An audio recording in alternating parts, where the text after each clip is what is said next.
suis venue vous parler de l'autre visage de la résilience. Je suis très heureuse d'être ici, à TEDx Yaoundé.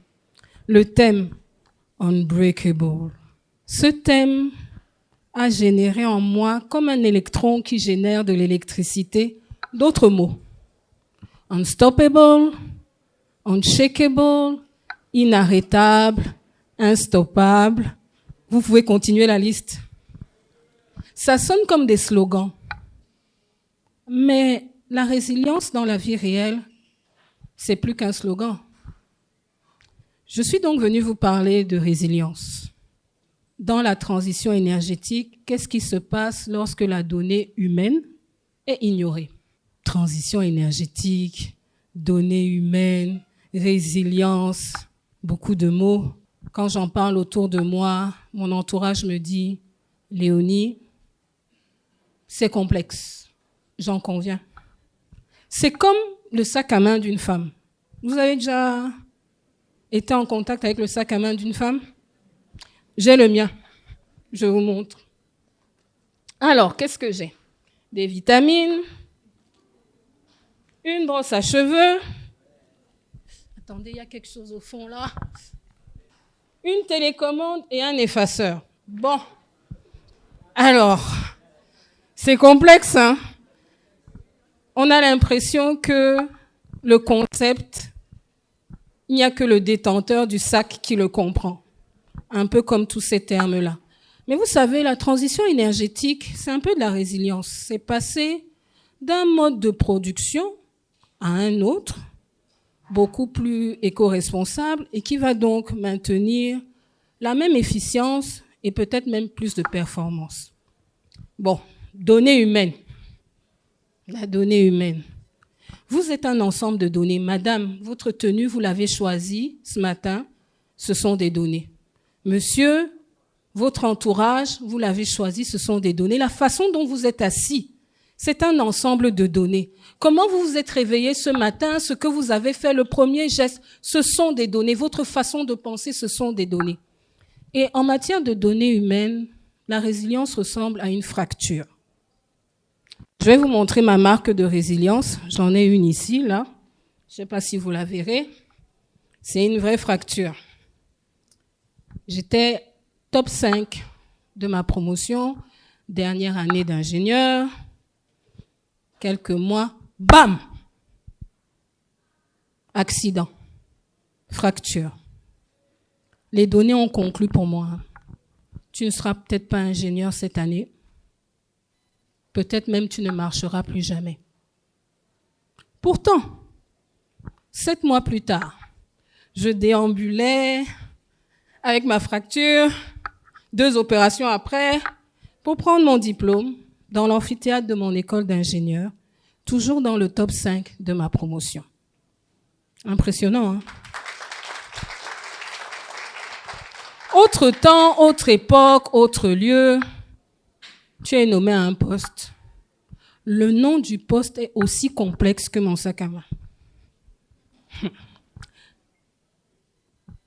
Et les données concluent très vite. Hein. Ta carrière a commencé, elle va se terminer, tu es au placard.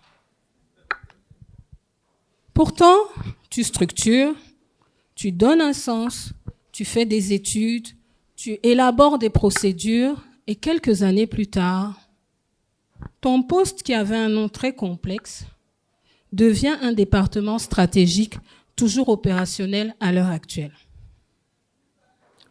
Alors je nous pose une question. Les données étaient-elles fausses?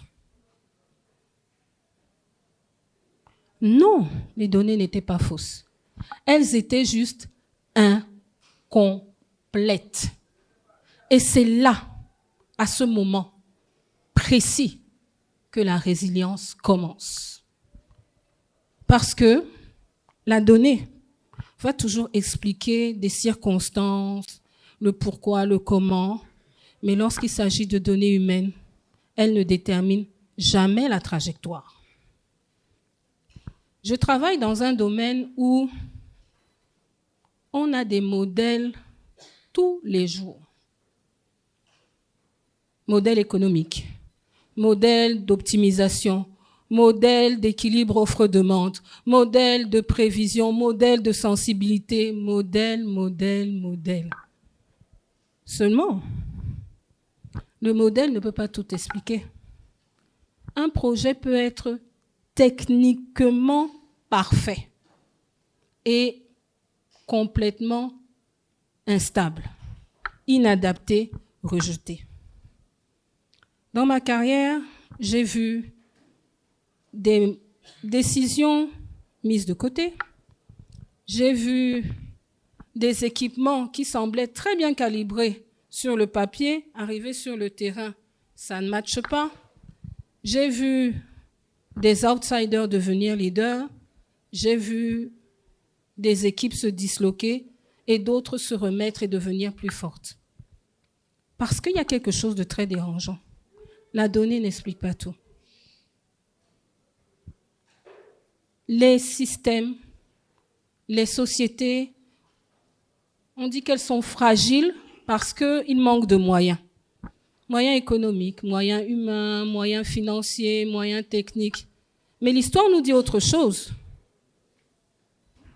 Les sociétés sont fragiles, souvent parce que le citoyen lambda, comme vous et moi, ne se reconnaît pas dans la décision prise. La décision, le projet semble inadapté à son quotidien. Alors qu'est-ce qu'on fait? Qu'est-ce qui manque? Quel est le nœud? Quel est le point? Il y a un maillon que je trouve vital pour chacun d'entre nous. Ce maillon, je l'appelle traduction. Bon, nous ne sommes pas en linguistique. Je ne vais pas traduire ma langue maternelle en anglais ou en français. Nous ne sommes pas en programmation. Je ne vais pas traduire un comportement en code. Non. La traduction ici, je la vois en deux phases. Mais la traduction, c'est rendre une information technique humainement compréhensible. Et cette traduction, je la vois à deux volets, à deux dimensions. La première, une traduction décisionnelle, et la deuxième, la traduction intergénérationnelle. Traduction décisionnelle, c'est penser collectif. Se dire, cette idée, je vais l'expliquer, je vais la rendre compréhensible à tous, en montrer les tenants, les aboutissants, les avantages, les inconvénients, les bénéfices, et même souvent les side effects, comme on dirait. À ce moment, lorsque le collectif est engagé, tout le monde peut pousser et assumer ensemble. C'est comme ce papa qui décide que sa famille va en vacances. Il choisit le lieu de vacances, il choisit les dates, il paye tout ce qu'il faut payer. Certains même vont choisir toutes les tenues.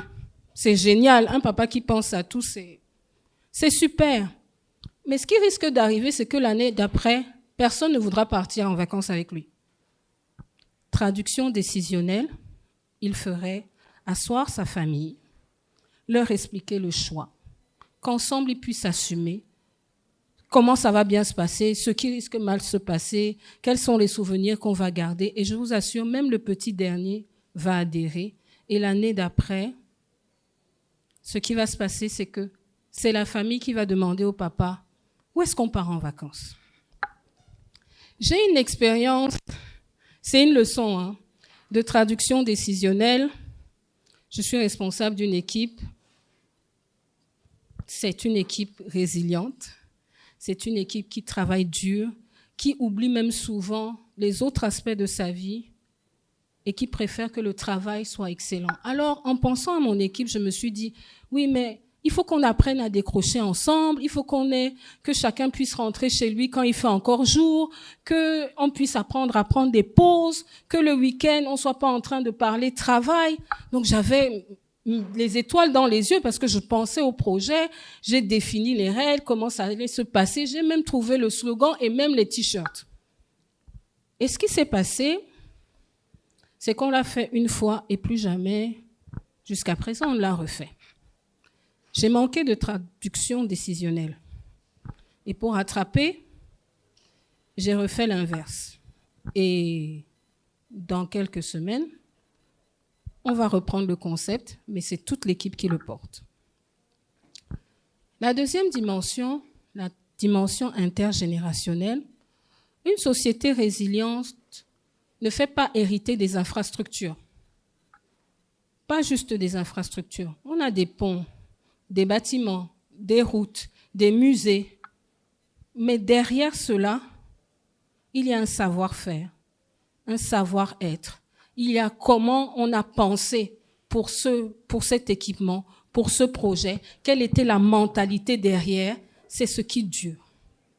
Pensez même à vos familles, à votre nation. Quelle est cette chose qui a traversé les générations? Ce collègue qui part en retraite et après on ne sait plus comment il faisait, c'est un manque de traduction intergénérationnelle. Celui qui met en place des process, qui explique le comment du pourquoi, il ne va pas juste laisser un fichier, il ne va pas juste laisser un ordinateur, il laisse une façon d'être. Traduction intergénérationnelle. J'ai des stagiaires que j'avais formés qui, jusqu'à présent, leur façon de présenter est devenue un standard et ils me disent « Grâce à toi, je sais faire ça, ça, ça. » Traduction intergénérationnelle.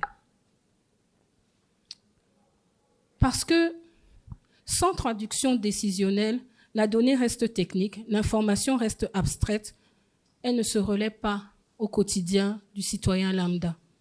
Et sans traduction intergénérationnelle, il n'y a pas de transmission. Le projet va mourir, il n'y aura pas de résilience. On a longtemps pensé, et c'est vrai, moi j'ai ma marque de résilience au pied. La résilience, c'est se relever après un choc, après un séisme, mais c'est bien plus ambitieux que ça. C'est un projet de civilisation. Que l'on soit dans la famille, dans un métier qu'on pourrait trouver très simple, que ce soit même en transition énergétique.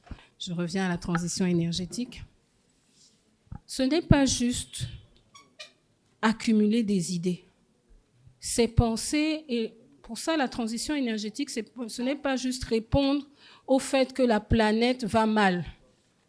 C'est en fait un projet où on le pense à 360 en tenant compte de l'humain, du type d'humain, du sol où on est, du pays où on est. Pourquoi?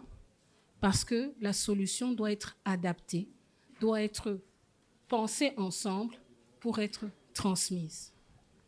Donc, quand vous pensez résilience, pensez collectif. Pensez à quelque chose qu'on va décider, bâtir ensemble, assumer ensemble et transmettre ensemble, parce que la durabilité, ce n'est pas juste une accumulation d'informations, surtout lorsqu'il s'agit de données humaines, c'est un héritage de décision. Je vous remercie.